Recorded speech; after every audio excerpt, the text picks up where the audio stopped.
రోహన్, రాహుల్ని జాబ్లో నుంచి ఎందుకు తీసేశావు?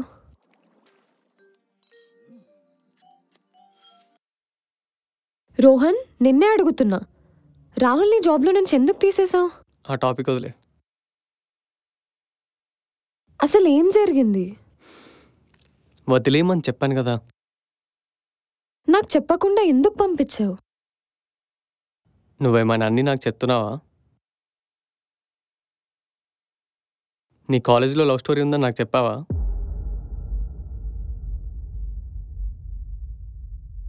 ఏం మాట్లాడడం ఆపేసావే సడన్గా? మాట్లాడు. ఆ రోజు నువ్వు నీ ఫ్రెండ్ మాట్లాడుకోవడం నేను విన్నాను, నీ ఎక్స్ బాయ్ ఫ్రెండ్ గురించి.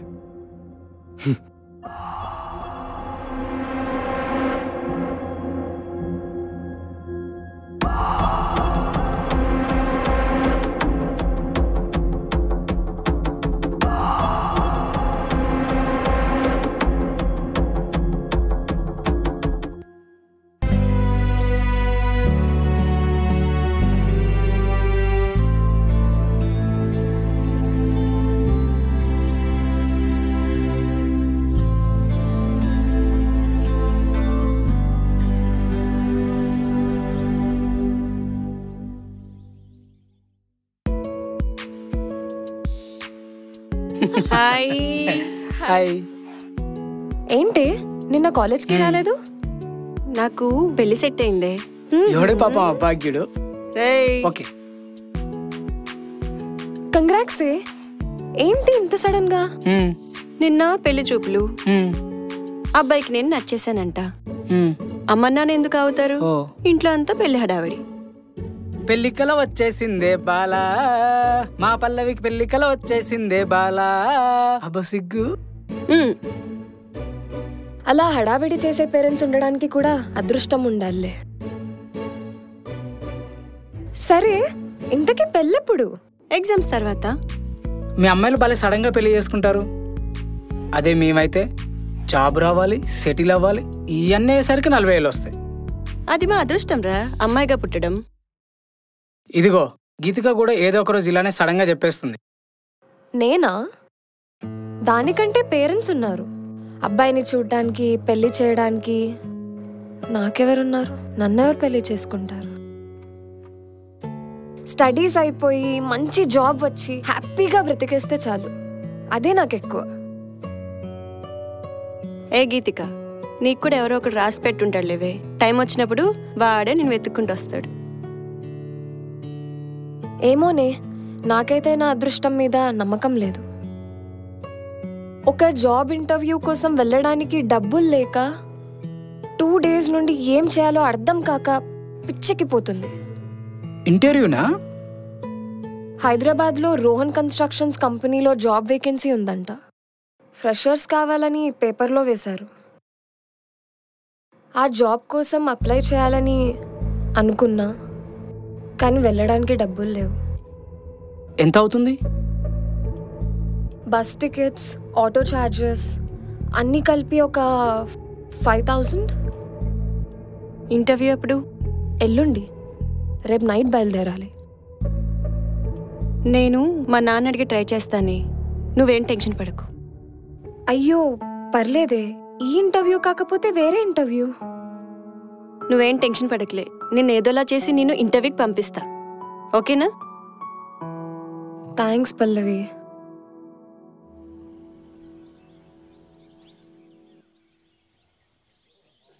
సారీనే గీతిక, మా నాన్న అడిగాను, మంత్ ఎండ్ కదా కుదరలేదన్నారు.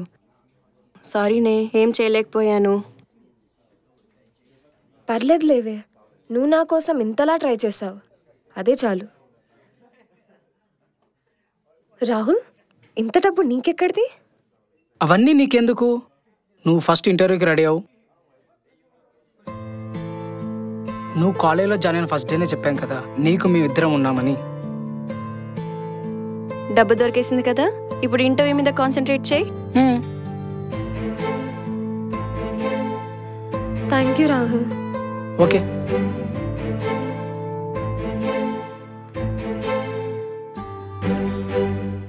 రేయ్ రాహుల్, నీకు దానికి ఇవ్వడానికి 5000 రూపీస్ ఎక్కడి నుంచి వచ్చినాయిరా? ఓ అదా, డాడీ ఇచ్చిన pocket money, bus pass money మొత్తం కలిపి తనకి ఇచ్చేసా.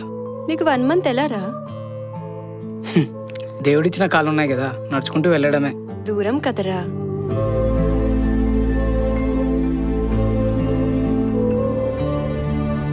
ఆ రోజు రాహుల్ చేసిన హెల్ప్తోనే గీతిక మీ దగ్గరికి ఇంటర్వ్యూకి వచ్చింది. ఆ తర్వాత కాలేజ్ లాస్ట్ డే. ఆ తర్వాత ఏం జరిగింది? గీతిక ఇంట్లో నుంచి ఎప్పుడు వెళ్ళింది? ఆ రోజు నైట్ నేను మా ఊరికి వెళ్ళిపోయా సార్. ఓకే, ఇప్పుడు రాహుల్ ఎక్కడున్నాడు? తెలీదు సార్, కానీ కాల్ చేస్తుంటే ఫోన్ స్విచ్ ఆఫ్ వస్తుంది సార్. వాట్? ఎప్పటి నుంచి? గీతిక తన ఇంట్లోంచి బయటకు వచ్చాక నాకు కాల్ చేసింది సార్. అంటే గీతిక చనిపోయి ముందు రోజు? అవును సార్. ఎస్, తన కాల్ లిస్ట్ చూశాను. తన కాల్లో ఏం చెప్పింది? గీతిక విషయంలో నేను ఎందుకు ఇంత స్టూపిడ్లా ఆలోచించాను? పాపం తను నాతో మాట్లాడాలని ట్రై చేస్తాను. నేను 1 month నుండి తనకి మాట్లాడే ఛాన్స్ కూడా ఇవ్వలేదు. కనీసం తను ఏం చెప్పాలని చూస్తుందో విని ఉంటే నాకు అర్థమయ్యేది కదా. చా,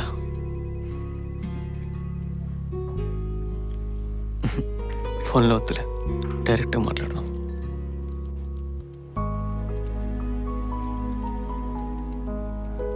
సార్, ఈరోజు అపాయింట్మెంట్స్ అన్ని క్యాన్సిల్ చేయి. Okay sir.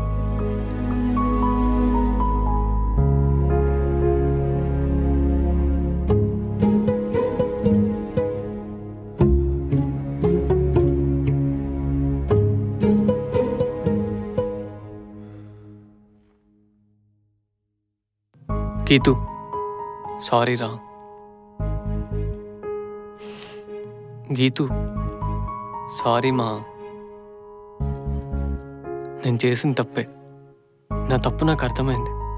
ఈరోజు పల్లవిని కలిసాక, తను మీ రిలేషన్షిప్ గురించి చెప్పాక నేను నీ గురించి ఎంత బ్యాడ్గా ఆలోచించానో నాకు అర్థమైంది. ఎవరో థర్డ్ పర్సన్ చెప్తే తప్ప నీకు నా మీద నమ్మకం లేదనమాట.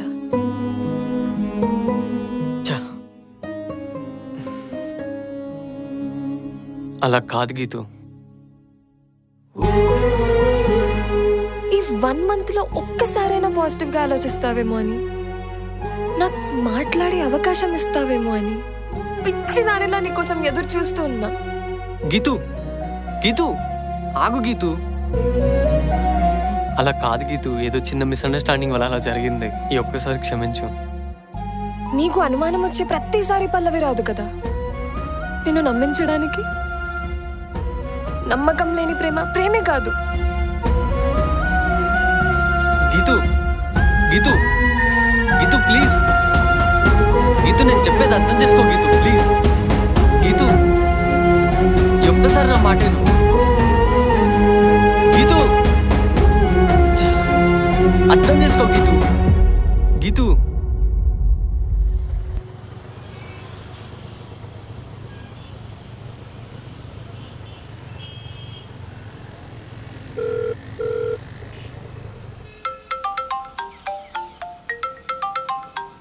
హలో పల్లవి. గీతిక, చెప్పవే. గీతిక, ఇంకొంచెం ఆలోచించి ఉండాల్సిందే. లేదే, మళ్ళీ మేము కలుసున్న ఆ రిలేషన్షిప్ ముందులా ఉండదు. లైఫ్ లాంగ్ ఇలా నటిస్తూ బ్రతకడం కంటే విడిపోవడమే బెటర్ అనిపించింది. Hello hello hello hello hello hello గీతిక.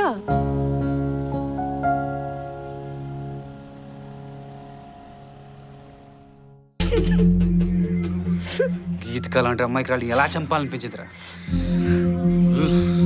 లే వెళ్ళు. సార్, ఆ మర్డర్ వీడియో చేసాడని ఎలా కనిపెట్టారు సార్? ఆ రోజు రూమ్ చూడడానికి వెళ్ళినప్పుడు వాడి చేతిలో ఫోన్ కనిపించింది. మనల్ని చూసి ఫోన్ యాడ్ చేశాడు. రాహుల్ని జాబ్లో తీసేసాక కొరియర్ బాయ్గా పార్ట్ టైం జాబ్ చేస్తున్నాడు. గీతిక డెడ్ బాడీ కూడా కొరియర్ బాయ్ బ్యాగ్లోనే దొరికింది.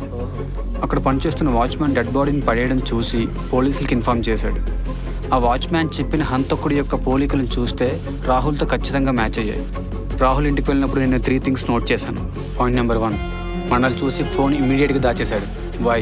పాయింట్ నెంబర్ 2, వాడి కళ్ళలో భయం, ముఖంలో టెన్షన్. ఎందుకు? అంత భయం ఏదో క్రైమ్ చేస్తున్నప్పుడు మాత్రమే వస్తుంది. పాయింట్ నెంబర్ 3, టేబుల్ మీద రక్తపు మరకలు. ఎవరివి? అప్పుడే డౌట్ వచ్చింది. మొత్తం రూమ్ అంతా వెతికాను, బ్లడ్ మార్క్స్ ఐడెంటిఫై చేశాను. అప్పుడు కన్ఫర్మ్ చేశాను ఈ మర్డర్ రెడీ చేశాడని. తనకంటే ఎక్కువగా ప్రేమించిన అమ్మాయిని తనే చంపానని బాధతో డిప్రెషన్లోకి వెళ్ళిపోయాడు. దాంతో టేబుల్ మీద ఉన్న బ్లడ్ సంగతి మర్చిపోయాడు. వాడి అతి ప్రేమ వాడు కొంప ముంచింది. ఆ బ్లడ్ స్టెయిన్ని ల్యాబ్కి పంపించాను. గీతిక డిఎన్ఏతో మ్యాచ్ అయింది. ఫైనల్గా రాహుల్ ఈ క్రైమ్ చేశాడని కన్ఫర్మ్ అయింది. సార్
హలో, ఎవరండి? ఎన్నిసార్లు చెప్పాలి నీకు? పదే పదే ఫోన్ చేసి తీసుకెత్తావు. దొరకని నేనే ఫోన్ చేసి చెప్తాను చెప్పాను కదా. చాలా పనులు ఉన్నాయి మాకు ఇక్కడ.